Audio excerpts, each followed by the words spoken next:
Do you ever feel like there's just something about your Facebook ad strategy that it's missing despite your confidence in your technical platform knowledge, having great ads, and also knowing all of the latest best-in-class optimization tactics, yet your campaign performance isn't exciting and worst of all, not where you expected it to be by now? Now, is it possible that something else is happening? And more concerning, is this only happening to your Facebook ad account, or is it possible that you're part of a larger network of Facebook performance advertisers that have been trapped in a performance dead zone?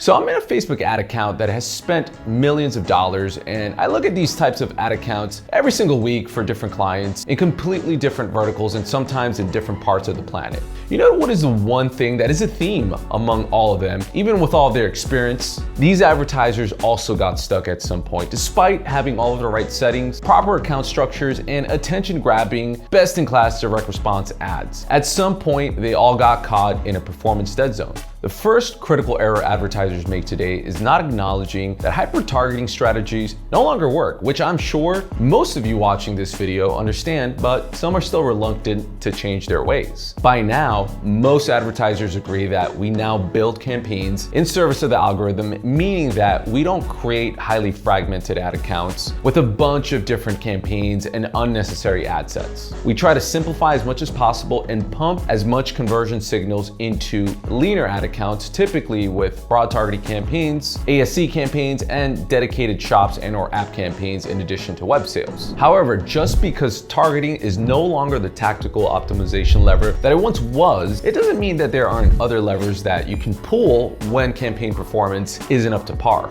By now, I'm hoping, especially if you've watched any of my videos, that you know that ad creative is the newest way to target and is now your biggest optimization lever long term. Creative is your targeting strategy, which means that the way that we used to scale Facebook ads back 2015 to 2020, which was through targeting expansion tactics, is now replaced with creative expansion. Therefore, to scale Facebook ad performance, we must then in turn scale creative performance. To build on that, I've seen it many times with my clients that as we're able to ship more and more winning ad creatives, we're able to profitably increase our overall Facebook ad investment. However, as soon as our rate of winning ads starts to slow down, we see a negative correlation between how much money we're spending and our ROAS and/or CPA targets. So the ability to scale Facebook ads is directly connected with your rate of producing these winning ad creatives, which we often call unicorns. And like the term implies, they are elusive to find, but when you do find them, the reward is worth the investment.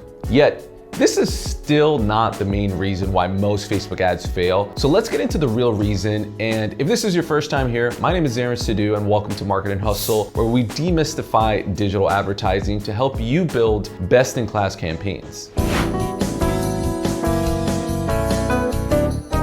There's a big difference between the brands that become great Facebook advertisers and those who go on to become the actual top 1%. If you think understanding creative and shipping consistent new ads every month helps, you are correct, but there's a lot more at play here and people usually don't know about the rest. If it was as simple as just making more ads, then everybody running Facebook ads would be killing it. And that would eventually lead to more advertisers on the platform, which would then lead to increasing costs, and in the long term, leading to the effectiveness of the channel waning off. So what are the top 1% of Facebook advertisers actually doing differently? Surprisingly, it's simpler than you think, but often hard to execute. The biggest Facebook advertisers today that are scaling at the speed of sound to the likes of HexClan, Dr. Squash, and True Classic employ a unique approach to creative that is part process and part performance creative strategy.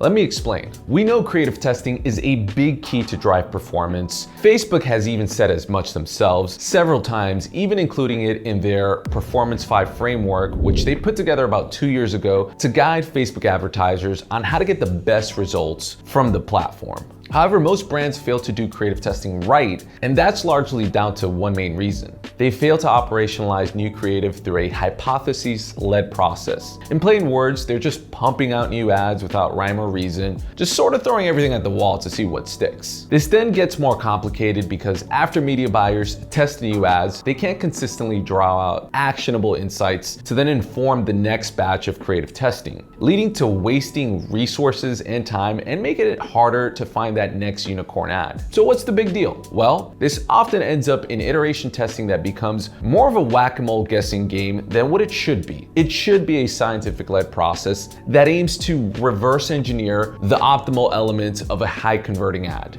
And this is where most creative teams and media buyers get stuck. This is the performance dead zone, and instead of untangling the process to properly iterate, they end up settling for a subpar creative testing process. You end up making a lot of ads that don't really allow you to learn much, which really seems kind of silly when you think about it. However, since you keep rotating in these new ads every couple of weeks or so, performance often tends to see some small bumps and improvements, and then this sort of just becomes good enough to justify this unproductive cycle of testing. You're getting a lot of data but no patterns, and you can't really identify and work with it. It's insanity really, yet I have seen some of the biggest D2C Facebook advertisers that I've worked with running accounts this way, of course before I started working with them. Don't worry guys, I'm not trying to sell you anything in this video, or maybe I am, I don't know. Back to your broken creative testing process. And here's the big headline. There's a way to fix this, which I'm gonna show you shortly. But like I mentioned, creative testing is the big unlock here for your ROAS. It's not hiring a new team or a new agency or rebranding. There's way more room for growth without those additional resources if you already have the right creative partners and media buyers on your team. So let's take a look at what an effective iteration process looks like. An effective creative testing approach starts with analysis of existing top-performing ads to establish a hypothesis to why these ads are working well. It can be the hook of the video, elements within the video, and/or the execution style of the ad. There's a lot of different aspects that can drive performance, and a lot of times it's actually not one individual element, but a combination of these. However, it is ideal to choose one thing to test, so oftentimes you try to identify the biggest contributor. For example, in this ad from Ridge, let's say that we determined that the second ad was the top performing ad and decided to analyze it further to deconstruct what is driving performance. Now, we observed that it has a strong statement hook that says TSA couldn't break it, which speaks to the valid proposition of durability. And as we often know, when you go to the airport, people can be quite rough with luggage, so we can clearly contextualize that this ad is about luggage. We can see the luggage, and we even see a small detail about aluminum corner protector, which is something that most consumers probably have no idea about, but it validates the claim that this is a durable product, and it's the combination of these elements that likely makes it a strong converter. Now, let's say that this was your top performer right here. A simple insight could be that the strong statement that is visible at the top of the ad, which we call the hook, which is directly connected to the benefit that someone seeks from the product, that is a worthy testing element. And let's say we wanted to go with this. Now, the wrong way to do this would be to change multiple elements at once, as in this example where the variant has a different part of the luggage that's being featured and a different hook in the statement, as making both changes at once will blur the learnings. What I would do in this situation is test these distinct elements in sequence, first testing the variable in the hook, as there are many ways that this can be iterated. For example, instead of making the TSA the bad guys here, we can try framing it against other tough things like a UFC champ. Also, it's critical that the statement in that hook be based on some sort of consumer insight. So for example, if your audience is mostly males in the US and you know that they're into combat sports, then this headline would make sense. But you want to also be calculated here just the way you are, in your creative testing strategy. Don't start just testing stuff just because. Make sure that it is clearly connected to your audience persona, their insights, and anything you know about them, because it's just going to make this entire process work smarter and harder for you. Now, there are so many ways that you can follow up on this test here. You can turn the statement, for example, into a question. You can change the product shot. You can change the reason to believe. We can add more elements such as,